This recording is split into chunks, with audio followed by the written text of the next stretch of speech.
Monday, May 29th, 2023, Monaco 64, home of alternative economics and contrarian views. Today we're going to look at Rishi's maximum. And what is that? Well, that's his latest idea to cap the price of food and groceries. Of course, it's not going to work, and we're going to look into that. Before we go further, just want to say, if you're new to the channel, if you enjoy my videos, make sure you hit the notification bell, make sure you subscribe, make sure you hit the like button in order to help the algorithm put my videos out there. And I'm encouraged because it seems like even in the mainstream press, they've come out and said, this doesn't work. Putting price caps on goods or services or anything. And this is nothing new. This is not a bright idea that Rishi Sunak and his advisors have had. It's been happening for millennia. We can go back to Roman times, to the Emperor Diocletian, and it's called the Edict of Diocletian, or Edict on Maximum Prices. And why did it happen? Well, because the Roman state was debasing its coinage. What does that mean? Well, a denarius was supposed to have a certain amount of silver, but as the Roman Empire expanded, as the state fought more wars, as the state spent more, as the state became bigger, it took out the silver from the coinage and put base metals, and people are not stupid, so they were asking for higher prices because the face value of the coin remained a denarius, but it had less silver, and that's why he imposed this edict on maximum prices, or the Edict of Diocletian. It happened in revolutionary France when they're doing their revolutionary QE, or money printing. The Romans didn't do QE because they didn't have money as a debt instrument, but by 1790 the French did, and they did many rounds of QE, revolutionary QE, and they had to impose a maximum as well. As you can see here on page 40, the third outgrowth of the vast issue of fiat money was the maximum. As far back as November 1792, the terrorist associate of Robespierre, Saint-Just, in view of the steady rise in prices of the necessaries of life, had proposed a scheme by which these prices should be established by law at a rate proportionate to the wages of the working classes. So there you go. It ended in tears. And why does it always end in tears, and actually has the opposite effect that you want to have? Well, because you disrupt the running of a free market. The most important thing that you need to know is that producers of the goods, if you cap the price they can sell it at, but the currency that they have to use is getting debased. And nowadays, of course, our currency has been debased. That's the whole thing. What happens is producers stop producing because it's not worth for them to produce or grow or keep chickens and produce eggs. If they're going to lose money, they're in business to make a profit so they can keep investing in the business and keep growing.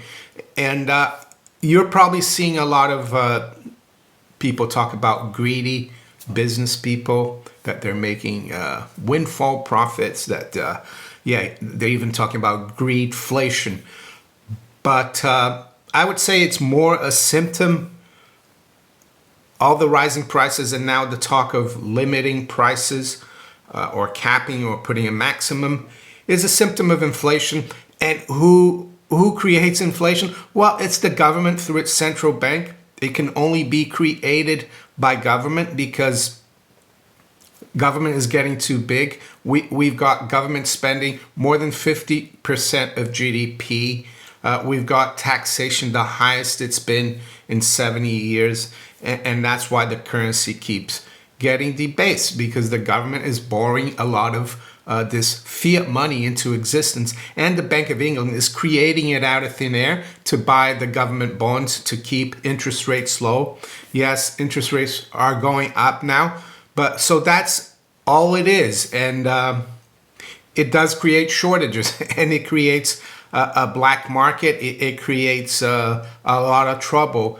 With rising inflation, bank failures, and massive layoffs across multiple sectors, the future of the economy remains uncertain. It's no wonder the central banks have been getting prepared by stockpiling gold.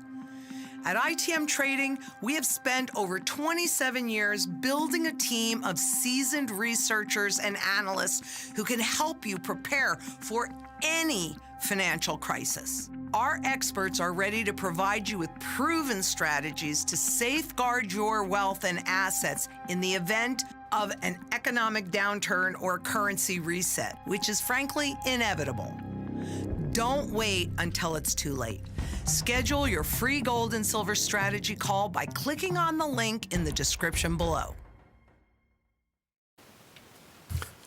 It looks like the mainstream media is waking up to this. Even the Telegraph now is saying price caps will create food shortages.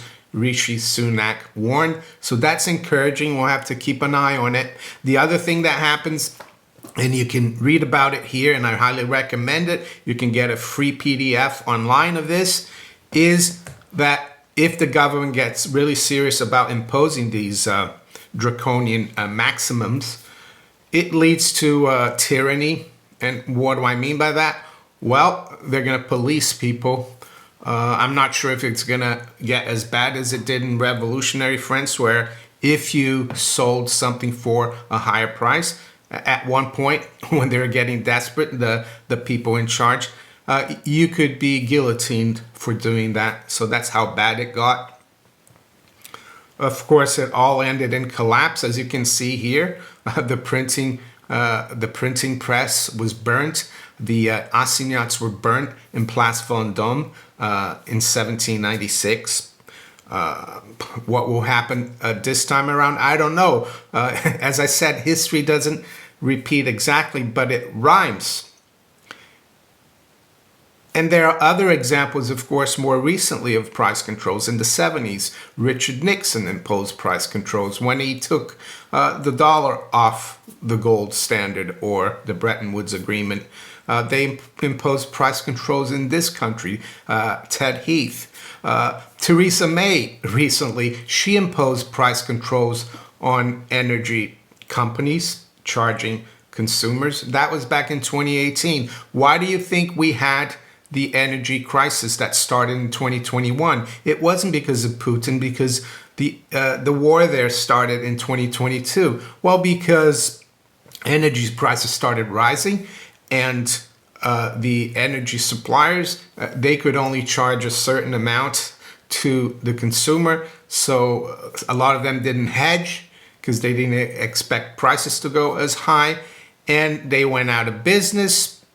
And a lot of the costs that we're paying now for higher energy, even though they've come off quite a bit, they're still a lot higher than pre-2021, is because a lot of the companies that failed, and there were dozens of them that failed, had to be bailed out by the companies that survived. And who do you think is paying for that? Well, you and me are. And it's amazing that they've put a price cap again on energy prices, and that's going to end in tears as well. So the conclusion from me is that all this trouble that's going on, all this talk of capping food prices, they're capping energy prices, they're giving subsidies to people, to everyone, so that their bills aren't too high. This is all a symptom of the currency debasement. And don't let them fool you that it's not the government that is the trouble. It's government that's taking over the whole economy. It's like a cancer. And what's the solution? Well, the solution is for the government to get a lot smaller, to go from 50% of GDP in spending to more like 10 or even 5% like it did back in the Victorian era when we had sound money. But that's not politically palatable because no one would win an election, or you'd lose an election and then someone would come into power and promise everything more. So I'm afraid they're going to keep trying everything. They're going to keep blaming greedy businesses. They're going to keep blaming food for inflation. There is no such thing as food inflation. What there is an inflation of the money supply, of the fiat money supply. And it's the simple law of supply and demand.